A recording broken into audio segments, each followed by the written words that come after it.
जाने काम, हमारा उन लोगों से कोई सरोकार नहीं। आपको जानकारी दे रहे, आप लोग चंदा होता है, चंदा इकट्ठा करते हैं। अरे ये डर ये किसी स्त्री पुरुष का नहीं है, ये हरि परमात्मा का दरबार है। आपको देखे न देखे आपकी मर्जी है। अगर जमाने में कहीं से हम रुपया पैसा कहीं से लिया हो तो बताओ, किसी रूप में लिया हो। हमारा काम, हमारे नाम जमीन जायदाद है। 14-15 वर्ष पहले पेंशन ली इंटेलिजेंस ब्यूरो से, पेंशन है, हमारे कोई खर्चे हैं नहीं। बहुत बढ़िया काम चल रहा है। दूसरे, हम खेत में जाके बैठ जाएं और जिसको जरूरत है वो खेत में जाके पहुंच जाएगा। हमें कहीं महल बनाने की जरूरत, हमें दिखावा दिखाने की जरूरत नहीं। आने वाले महापुरुषों को लूट कर और हम आश्रम बनवाएं, महल बनवाएं, एसी लगवाएं, एसी रूम्स बनवाएं, एसी फर्नीचर लगवाएं, ये दिखावा दिखाना हमारे बस की बात नहीं। हम दिखा भी नहीं सकते। कौन क्या कर रहा है, कौन क्या नहीं कर रहा है, तो पूर्व में ही जानकारी दी जा चुकी है। कर्म करने को दुनिया स्वतंत्र है और भोगने के लिए परतंत्र है। ये स्लोगन आपके मस्तिष्क में जाए न जाए आपकी मर्जी है। ये हकीकत है, ये सत्यता है।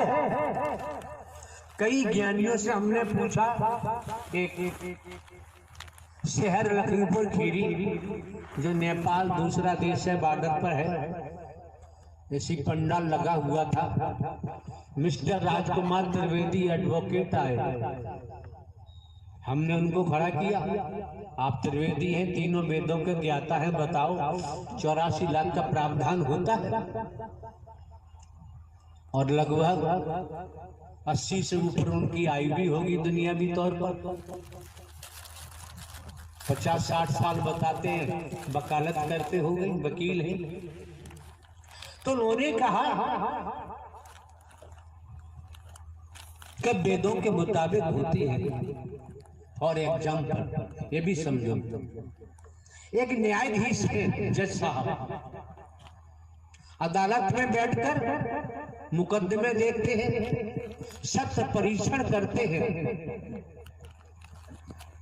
जितनी भी विधिक कानून के तरीके से प्रक्रिया पूरी हो जाती है, होने के बाद अपराध सिद्ध होता है तो अपराध के मुताबिक 10 वर्ष की सजा, 20 वर्ष की सजा, आजीवन कारावास, कुछ ऐसे सेक्शन अपराध हैं फांसी की सजा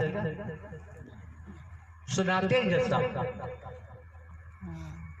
और भोगनी पड़ती है जेल में जाकर। अगर यहाँ अटेंशन हो जाओ, यहाँ सावधान हो जाओ,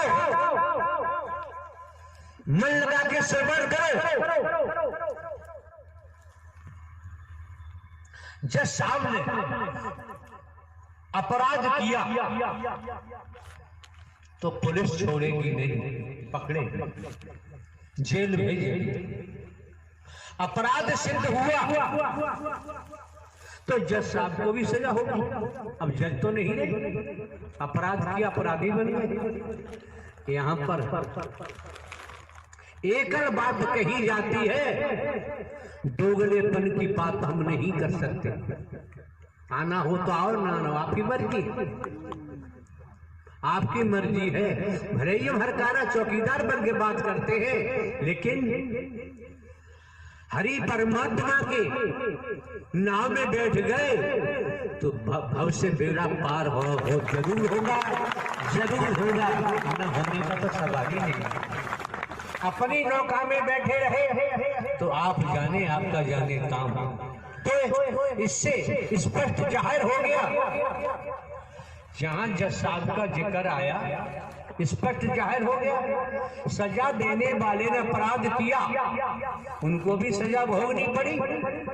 इससे प्रतीत होता है पूरे ब्रह्मांड में कर्म का खेल था, है और रहेगा। कर्म की मार से जगत में कोई बच नहीं सकता।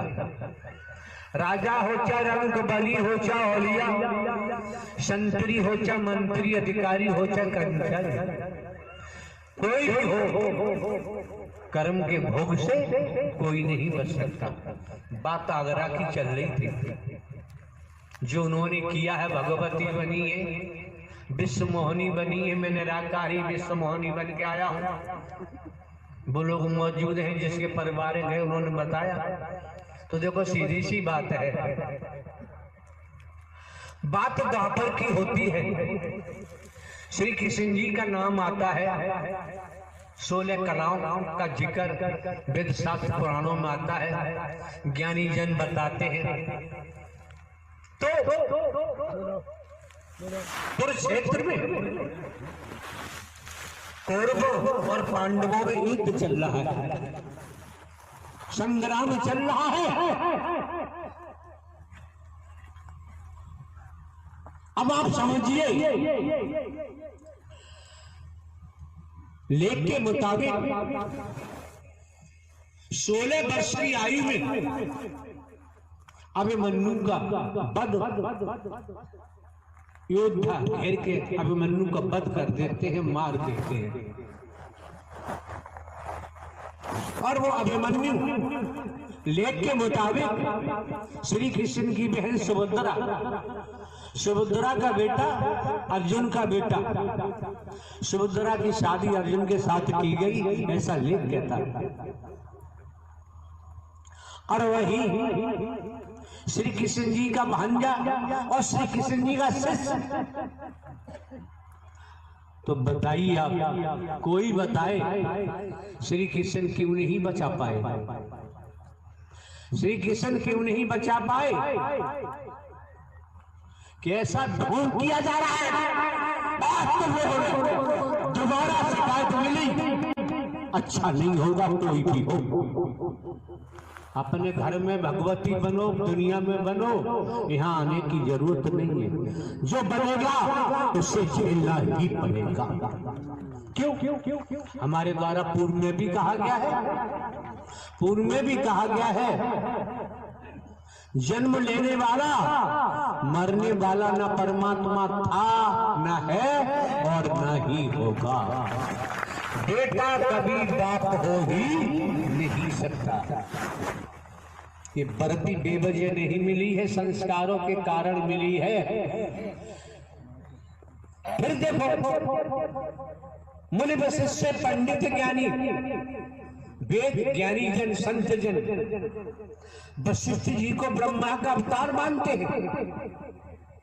मुनि वशिष्ठ पंडित ज्ञानी शोध के लगन धरी, कर्मगत टाले न टली।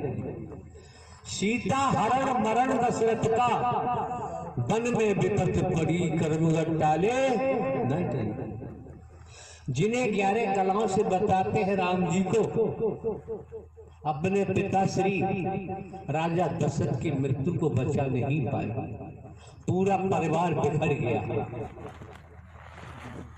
पूरा परिवार बिखर गया, बचा नहीं पाए। हम देखें, हम कंचन कामनी में फंसे हुए हैं, हम मोह में फंसे हुए हैं, ममता में फंसे हुए हैं, लोभ में फंसे हुए हैं, अहम में फंसे हुए हैं, काम वासना में फंसे हुए हैं। हम मैं मेरी अपने पराई में फंसे हुए हैं, भेदभाव में फंसे हुए हैं। तो वेदों में, शास्त्रों में, पुराणों में, वैदिक काल का इतिहास बताता है, 10,000 या दसियों हजार वर्षों तक ऋषि मुनियों ने तपस्या की, जिनकी तपस्या की उनका दर्शन नहीं पाया। समझो जरा, दर्शन नहीं हुआ। उनके पास न मोह था, न ममता थी, न कंचन कामनी, न मैं मेरी, न अपना पराया, न है, कुछ नहीं था।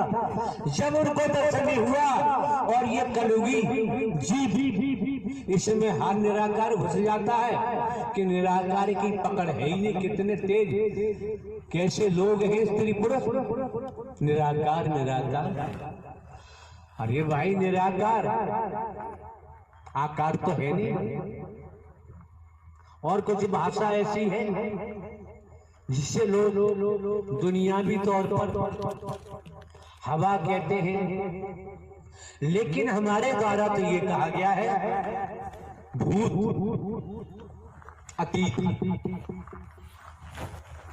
अतीत से वर्तमान, वर्तमान से भविष्य, कर्मों का भूत, कर्मों का जिन, कर्मों का खाई, ये मरते दम तक पीछा नहीं छोड़ता है। किसी से उधार लिया है, मैं ब्याज के अदा नहीं हो जाएगा तब तक मालिक छोड़ेगा नहीं। स्पष्ट है दुनियावी तौर पर। तो आप लोगों को जानकारी इसलिए दी जाती है, भिन्न भिन्न प्रांतों से, कस्बों से, शहरों से, नगरों से, महानगरों से, ग्रामीण अंचलों से जिस तादाद में आना हुआ है, आप तो समझ जाओ 20 वर्ष हो गए दुनियावी कैलेंडर के मुताबिक। हमने स्वयं को केवल हरकारा चौकीदार ही बताया है, इससे ज्यादा कुछ नहीं बताया है। किसको क्या दिखाई देता है ये उसका कर्म होगा, वो जाने। मौके बार बार नहीं मिलते हैं, समय बार बार प्राप्त नहीं होता है।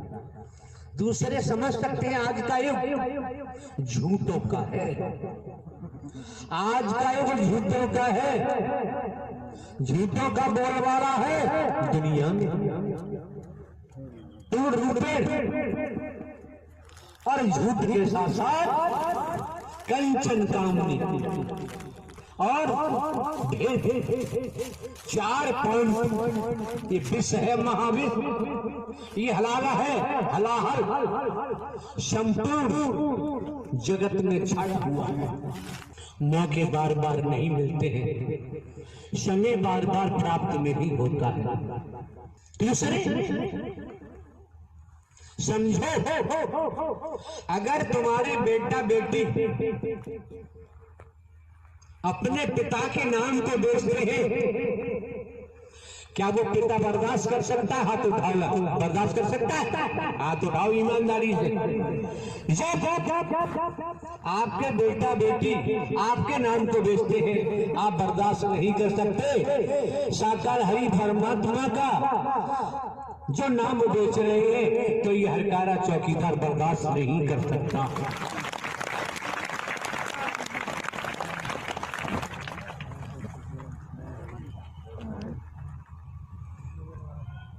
ये जो मौका मिला है आपको, समय मिला है, वक्त मिला है, आप समझ सकते हैं कोरोना काल चल रहा है, उसके बावजूद भी यहाँ के जिला प्रशासन ने अनुमति प्रदान की महापुरुषों को। जब भी आप महापुरुषों का इस महायज्ञ में आगमन हुआ, अगर जिला प्रशासन अनुमति प्रदान नहीं करता, इस महायज्ञ में पहुंचना संभव नहीं था। आप भली भांति जानते नहीं है, हमने तो जनाया है। हम हर पल हर क्षण भारतीय संविधान, हम कानून का पालन करते हैं, समाज के नियम कायदों का भी हम पालन करते हैं और सिखाया भी, आप लोगों को बताया भी है। आपको जागरूक किया गया है।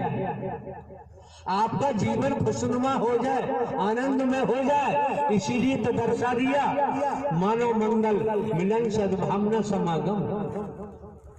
कर्मों से दुख भी आएगा, कर्म किया सुख भी आएगा। जैसा कर्म करता है दुख आएगा, रोलाएगा। जानकार है भोगेगा लेकिन रोएगा नहीं। अनजान का रो रो के ही सर खपा देगा। श्रीमान जी कोई हो, त्रेता की कहानी हम आपके सम्मुख रखते हैं। प्रवासों के बारे में बता दिया। जो भगवती बनते हैं, जो हरि बनते हैं, हरि बन के प्रवास बना बना के जमाने से नोट खींच रहे हैं। ये महारौरक नर की निशानी है। नोट